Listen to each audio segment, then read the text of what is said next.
How to remove recent files from File Explorer Home in Windows 11. This tutorial shows you how to clear recently used files from your home view.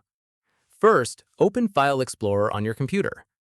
After that, click on Home in the left sidebar to view your recent files. From there, find the specific file you want removed. At this point, right-click on that file. In the next step, select Remove from Recent or a similarly labeled option. Following this, that file will now disappear from your home view. Once done, if you'd like to clear your entire recent file history at once instead, click on the three dots menu at the top. From here, click on Options. At this stage, on the General tab, click on Clear next to Clear File Explorer History. Keep in mind, this clears both recent files and recent folders shown across File Explorer, not just individual entries.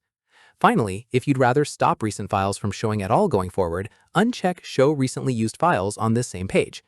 And that's it.